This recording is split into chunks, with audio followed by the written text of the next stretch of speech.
नमस्कार दोस्तों, BK24 study zone के daily current affairs lecture series में आप सभी लोग का एक बार फिर से स्वागत है। अगर आप किसी भी गवर्नमेंट जॉब एग्जाम की प्रिपरेशन कर रहे हैं तो डेली करंट अफेयर्स देखने के लिए आप हमें ज्वाइन कर सकते हैं। रोज़ मॉर्निंग में 4 बजे हम करंट अफेयर्स डिस्कस करते हैं। तो आपके आने वाले सभी एग्जामों के लिए हमारी ये करंट अफेयर्स सीरीज़ काफ़ी ज़्यादा बेनिफिशियल होगी। चलिए शुरुआत करते हैं आज की करंट अफेयर्स कल के 3 क्वेश्चन के साथ। इन क्वेश्चन के आंसर आपको कमेंट करके बताने थे। पहला क्वेश्चन मैंने आपसे पूछा था कि अंतर्राष्ट्रीय महिला दिवस कब मनाया जाता है, तो इसका सही आंसर ऑप्शन सी वाला था, यानी कि 8 मार्च को अंतर्राष्ट्रीय महिला दिवस मनाया जाता है। मैक्सिमम लोगों ने इसका आंसर बिल्कुल सही दिया था। क्वेश्चन नंबर 2 मैंने आपसे पूछा था कि हाल ही में इंदिरा नूई किस प्रसिद्ध ई कॉमर्स कंपनी के निदेशक मंडल में शामिल हुई हैं, तो इसका सही आंसर ऑप्शन डी वाला था, यानी कि अमेज़न।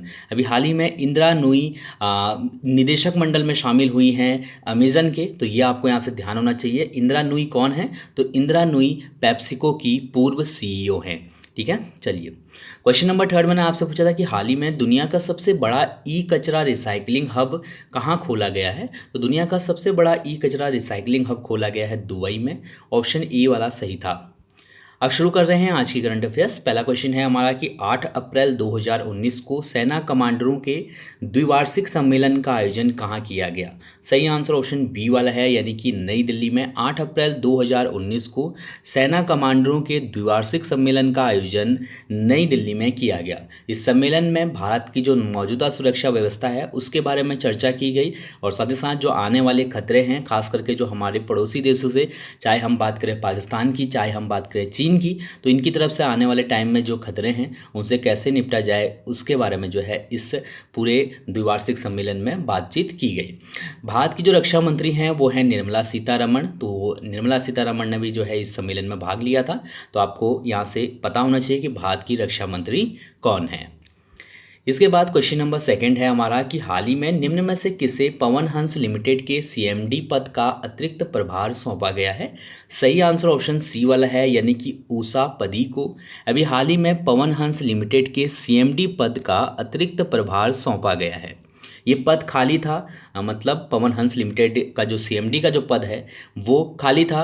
BP शर्मा जो है इस पद पे तैनात थे, जनवरी 2019 में रिटायर हो गए थे, तब से जो है ये पद खाली था और अब फिलहाल में उषा पदी को जो है इसमें नियुक्त किया गया है CMD के तौर पे पवन हंस लिमिटेड में। ठीक है, उषा पदी नागर विमानन मंत्रालय में संयुक्त सचिव के पद पे तैनात है। इसके अलावा ये पवन हंस लिमिटेड की पहली महिला CMD भी बन गई हैं।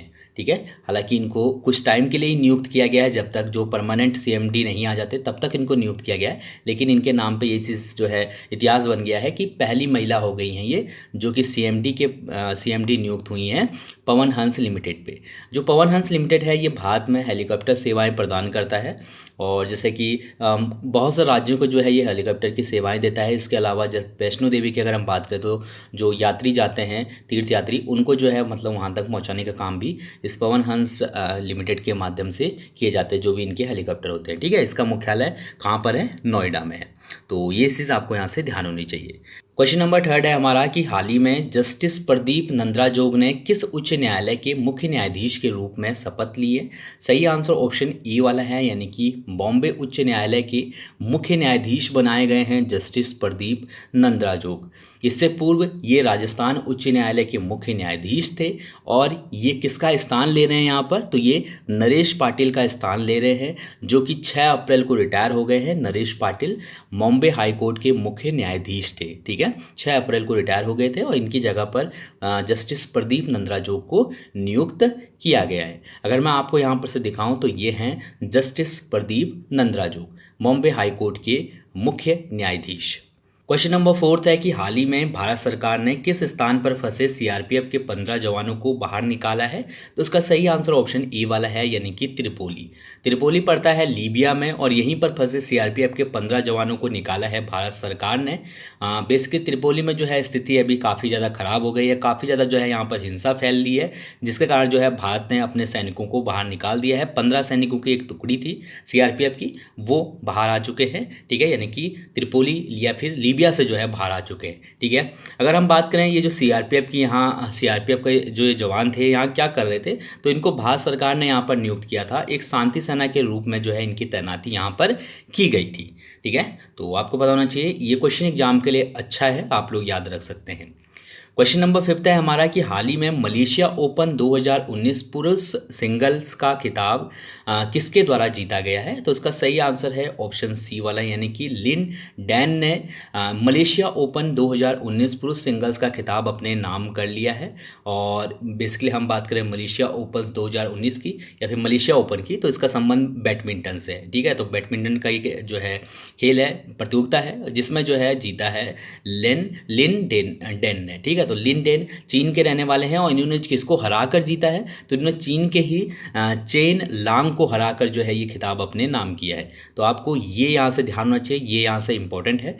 और अगर अब महिला सिंगल्स की अगर हम बात करें तो इसमें फाइनल में जो है ताइवान की ताई जू येंग ने ये प्रतियोगिता जीत ली है। और इन्होंने किसको हराकर ये प्रतियोगिता जीती है? तो इन्होंने जापान की अकाने यामागुची को हराकर ये मलेशिया ओपन का खिताब अपने नाम किया है। लगातार तीसरी बार जो है ये खिताब अपने नाम करने में कामयाब रही हैं। ठीक है, तो आपको यहाँ पर याद रखने लायक क्या है? एक तो ये हो गया और दूसरा ये हो गया। ठीक है, पुरुष सिंगल्स में किसने जीता है और महिला सिंगल्स में किसने जीता है, ये ध्यान रखिएगा। ये आप यहाँ पर से देख पा रहे हैं, तो ये पुरुष सिंगल्स में जीता है इन्होंने। इनका नाम मैंने यहाँ पर लिखा हुआ है, ये चीन के रहने वाले हैं, लिन डेन। ठीक है, तो आप यहाँ पर से लिन डेन देख पा रहे हैं, तो इनका नाम ध्यान रखिएगा और ये कौन से देश से हैं ये भी आपको अच्छे से पता होना चाहिए। क्वेश्चन नंबर 6 है कि निम्न में से कौन सा भारतीय नौसेना जहाज अप्रैल 2019 में चीनी नौसेना के 17वां वर्षगांठ के समारोह में हिस्सा लेगा? तो इसका सही आंसर ऑप्शन बी वाला है, यानी कि INS शक्ति। ठीक है, अभी 70 साल जो है पूरे हो रहे हैं चीन की नौसेना के, तो उसी में जो है भारत की तरफ से 2 जहाज़ हिस्सा लेंगे जो समारोह होने वाला है। एक तो है INS कोलकाता और दूसरा है INS शक्ति। तो दोनों का नाम ध्यान रखिएगा। और ये जो चीनी बंदरगाह है चिंगदाओ, यहाँ पर जाएंगे 2 के 2 21 से 26 अप्रैल तक जो है यहाँ पर समारोह होने वाला है। तो इन्हीं समारोह में जो है जो ये 21 तारीख से 26 अप्रैल तक होगा, इसमें जो है हमारे ये दोनों जहाज़ हिस्सा लेंगे। ये समारोह में 60 से अधिक देश हिस्सा ले रहे हैं, तो सिर्फ भारत ही नहीं और देश भी जो है इस समारोह में हिस्सा लेने आएंगे। ठीक है, चलिए क्वेश्चन नंबर 7 है कि हाल ही में चर्चा में रहे कांगला टोंगबी वॉर मेमोरियल का संबंध है, कहाँ से संबंध है? तो इसका सही आंसर ऑप्शन बी वाला है, यानी कि इम्फाल से। कांगला टोंगबी वॉर मेमोरियल इम्फाल में स्थित है। इम्फाल मणिपुर की राजधानी है और यहीं पर जो है ये वॉर मेमोरियल स्थित है।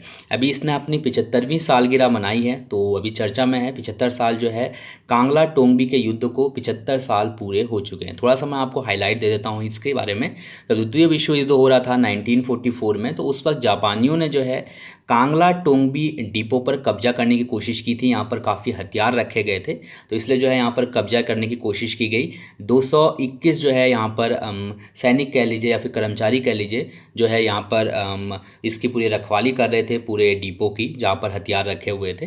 ठीक है, तो ये युद्ध लड़ा गया था। जापानियों ने जब हमला किया तो काफ़ी बहादुरी के साथ ये युद्ध लड़ा गया था। और जिन लोगों ने जो है इस युद्ध में मतलब 221 जो कर्मचारी थे, जो भी उनकी याद में जो है यहाँ पर एक वॉर मेमोरियल बनाया गया। तो अभी जो है 75 साल पूरे हो चुके हैं इस युद्ध को, तो उसी की याद में जो है यहाँ पर एक कार्यक्रम भी किया गया था। ठीक है, तो मैंने आपको थोड़ा सा हाईलाइट दिया है इस युद्ध के बारे में।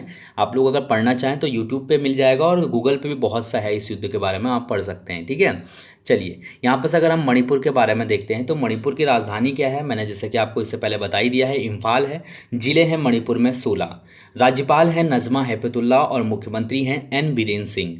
अगर मुख्य न्यायाधीश की बात करें तो रामलिंगम सुधाकर मुख्य न्यायाधीश हैं मणिपुर के। सीटों की बात करते हैं तो विधानसभा के लिए 60 सीटें हैं, राज्यसभा के लिए 2 और लोकसभा के लिए 2 और राज्यसभा के लिए है 1 सीट। लिंगानुपात है यहाँ पर 985 और साक्षरता दर है 76.94%। तो आपको ये सभी पॉइंट याद होने चाहिए, एग्जाम में ये पूछे जाते हैं। अगर मैं मैप में आपको दिखाऊं, जो कि हमने कल भी देखा था, तो आप यहाँ पर से देख पा रहे हैं मणिपुर लगा हुआ है मिज़ोरम से, असम से और नागालैंड से। साथ में एक देश है जो कि है म्यांमार, यानी कि 3 राज्य और 1 देश। चलिए क्वेश्चन नंबर 8वां है कि विश्व बैंक के अनुसार वर्ष 2019-2020 में भारत की GDP कितना रहने का अनुमान है? तो इसका सही आंसर ऑप्शन सी वाला है, यानी कि 7.5%। विश्व बैंक के अनुसार वर्ष 2019-2020 में भारत की जीडीपी 7.5% रहेगी।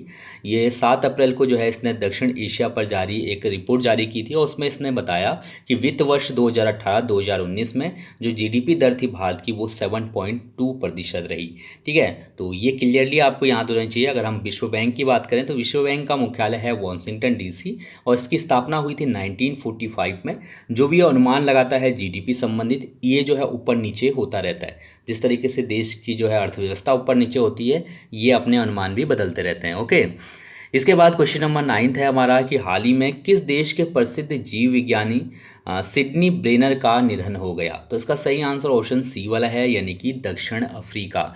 दक्षिण अफ्रीका के जीव विज्ञानी थे सिडनी ब्रेनर और इन्हीं का निधन हो गया है 92 वर्ष की आयु में। 2002 में इनको जो है चिकित्सा का नोबेल पुरस्कार दिया गया था। तो इनका नाम आपको ध्यान होना चाहिए। मैं आपको यहाँ पर से पिक्चर में दिखा दे रहा हूँ, ये हैं सिडनी ब्रेनर। ठीक है, 92 वर्ष की आयु में इनका निधन हो गया है। दक्षिण अफ्रीका के हैं ये प्रसिद्ध जीव विज्ञानी। ठीक है, यानी कि बायोलॉजिस्ट।